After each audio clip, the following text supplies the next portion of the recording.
Hello प्रिय मित्रों, नमस्कार। आइए आपकी अपनी नित्य संस्कृत क्लासेस की इस यूट्यूब प्लेटफॉर्म पर मैं आप लोगों का बहुत बहुत स्वागत और अभिनंदन करती हूँ।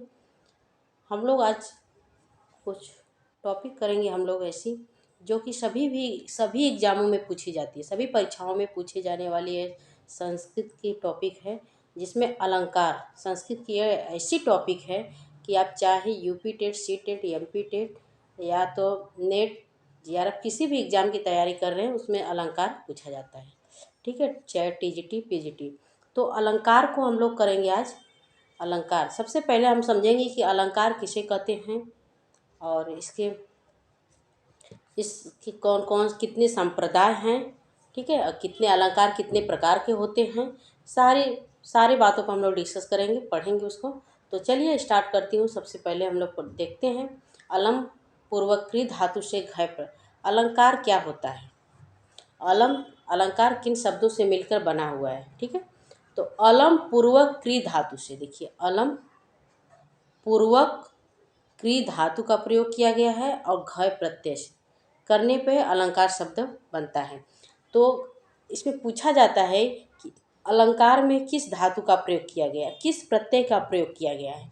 तो अलंकार शब्द में जान जाइए कि अलम पूर्वक कृ धातु और कृ धातु है और घय प्रत्यय का प्रयोग करने पे अलंकार शब्द बनता है। अलंकार मीन्स क्या होता है? अलंकार मीन्स होता है आभूषण, गहना। ठीक है जी। और अलंकार मतलब जिस आभूषण को, जिस गहने पे को जो कोई भी नारी हो, पुरुष अगर उसको धारण कर लेता है उसकी शोभा बढ़ जाती है। तो ठीक उसी प्रकार से अलंकार जिस काव्य में है उसकी शोभा बढ़ जाती है। अलंकार के बिना कोई भी काव्य अधूरा होता है। ठीक है, तो अलंकार शब्द क्रि अलम पूर्वक कृ धातु से और घय प्रत्यय करने पे अलंकार शब्द बनता है। ठीक है, अलंकार शब्द बनता है।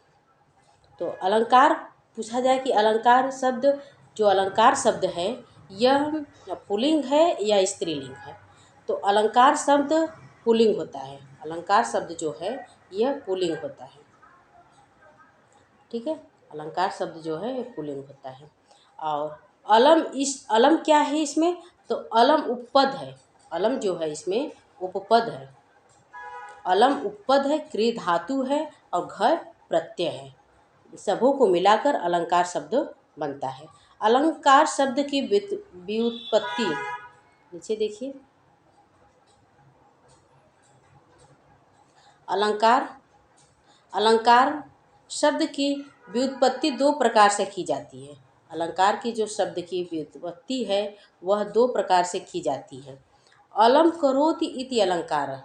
अलम करोति इति अलंकार अर्थात जो आभूषित करता है, जो किसी भी नारी, किसी भी रमणी, किसी भी सुंदरी को, किसी भी स्त्री को अगर वो आभूषित करता है, अर्थात वो जो जो गहना हार कंगन इत्यादि जब वो धारण कर लेती है, धारण करने के बाद वो जब सुंदर लगने लगती है, उसे ही हम अलंकार कहते हैं। अर्थात अलम करोत इति अलंकार अर्थात जो आभूषित करता है उसको हम अलंकार कहते हैं। दूसरी परिभाषा है अलम क्रियते अनेन इति अलंकार।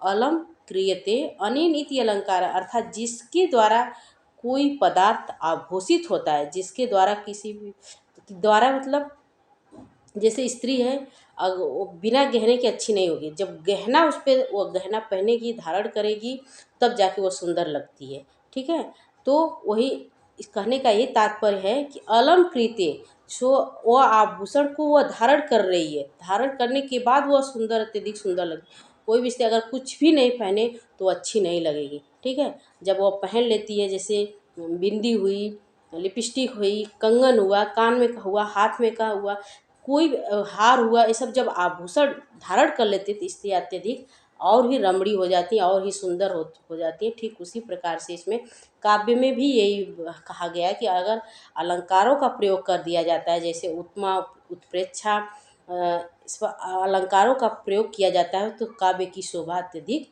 बढ़ जाती है। तो अलम क्रियते अनेन इति अलंकार अर्थात जिसके द्वारा कोई पदार्थ आभूषित होता है उसको हम अलंकार कहते हैं। अलंकार का अर्थ है आभूषण। आभूषण गहना। ठीक है, इसको याद रखिएगा आप लोग कि अलंकार का अर्थ क्या होता है, आभूषण गहना होता है। ठीक है,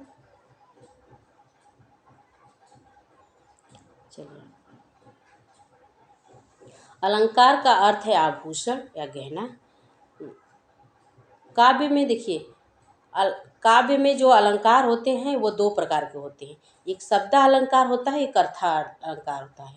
शब्द अलंकार शब्दों के माध्यम से जो कवि होते हैं शब्दों के माध्यम से उसमें अलंकार को पिरोते हैं, वो शब्द अलंकार कहलाता है। अर्थों को अलंकित जो करता है वो अर्थालंकार कहलाता है। ठीक है, तो अनुप्रास इत्यादि जो होते हैं वो शब्द अलंकार के अंतर्गत आते हैं, और उपमा इत्यादि जो होते हैं वो अर्थालंकार के अंतर्गत आते हैं। ठीक है, तो अलंकार का अर्थ है आभूषण, जिस प्रकार हार कुंडल आदि किसी रमणी की शोभा में वृद्धि करते हैं, उसी प्रकार कविता कामिनी सौंदर्य की वृद्धि करने वाले अनुप्रास उपमा। अनुप्रास देखिए ये क्या है, ये शब्द अलंकार है। अनुप्रास जो है यह शब्द अलंकार है, और उपमा जो है यह अर्थालंकार है। ठीक है, उपमा जो है यह अर्थालंकार है।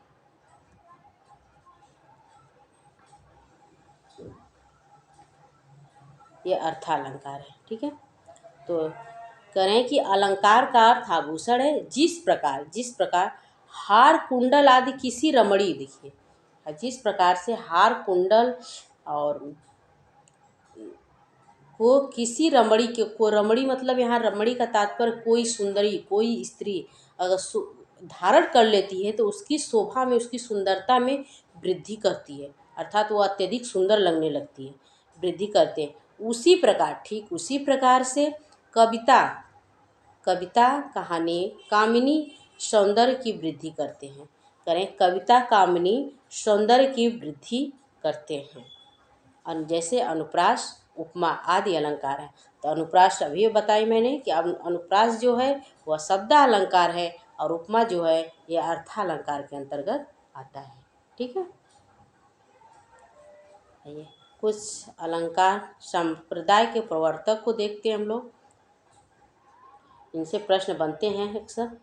तो अलंकार संप्रदाय के प्रवर्तक आचार्य भामह जी हैं। मोस्ट इम्पॉर्टेंट प्रश्न, अलंकार संप्रदाय के प्रवर्तक कौन है? तो अलंकार संप्रदाय के प्रवर्तक भामह जी हैं। अलंकार संप्रदाय के आचार्य काव्य में देखिए, बातों पर ध्यान दीजिएगा, काव्य में अलंकारों को ही प्रधान मानते हैं। करें कि जो आचार्य लोग हैं अलंकार संप्रदाय में, वह काव्य में अलंकारों को ही प्रधान मानते हैं, और इसके अंतर्भाव रसवद अलंकारों में करते हैं। ठीक है, रसवद अलंकारों में करते हैं। रसवत, प्रेय, ऊर्जस्विन और समाहित, ये चार प्रकार के रसवाद अलंकार होते हैं। इसको आप लोग नोट डाउन करिए, लिख लीजिए अपनी कॉपी में। कभी कभी प्रश्न पूछा जाता है कि रसवद अलंकार कितने प्रकार के होते हैं? तो जो रसवद अलंकार है वो चार प्रकार के होते हैं। ठीक है, रसवद अलंकार चार प्रकार के होते हैं। रसवत, प्रेय और ऊर्जस्विन।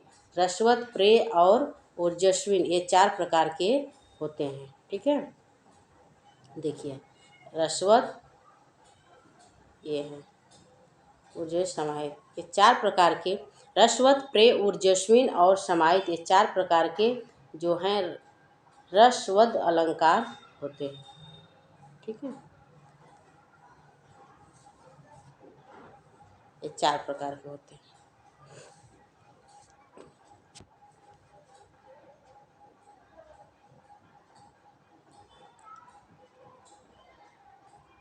अलंकार के कुछ लक्षण देखते हैं हम लोग। अलंकार के लक्षण कौन से हैं? तो आचार्य मम्मट के अनुसार, सबसे पहले हम लोग देखेंगे आचार्य मम्मट के अनुसार अलंकार के लक्षण। तो आइए देखते हैं। उपकुर्वन्ति त शतम् एनं द्वारेण जातुचित हारादि अलंकारस्ते अनुप्रास उपमादय। करें कि जो अंगभूत उपकुर्वन्ति तम शतम् एनं द्वारेण जातुचितम् हारादि अलंकारेस्ते अनुप्रासम उपमादय। जो अंगभूत शब्द तथा अर्थ के द्वारा जो अंगभूत शब्द तथा अर्थ के द्वारा विद्यमान होने वाले उस अंगी मुख्य रस का हार आदि के समान कभी कभी उपमा करते हैं, वे अनुप्रास या उपमा आदि अलंकार होते हैं। जो अंगभूत शब्द, अंगभूत अंग के साथ, शरीर के साथ, शब्द तथा अर्थ के द्वारा विद्यमान होने वाले उस अंग का मुख्य रस का हार आदि के समान कभी कभी उपमा करते हैं, वे अनुप्रास अलंकार कहलाते हैं।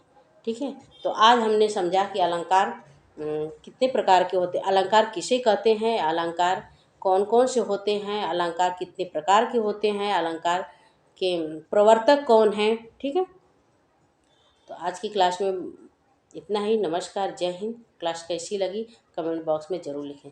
जय हिंद। मिलते हैं अगले क्लास में, तब तक के लिए धन्यवाद, नमस्कार और आपका दिन शुभ हो।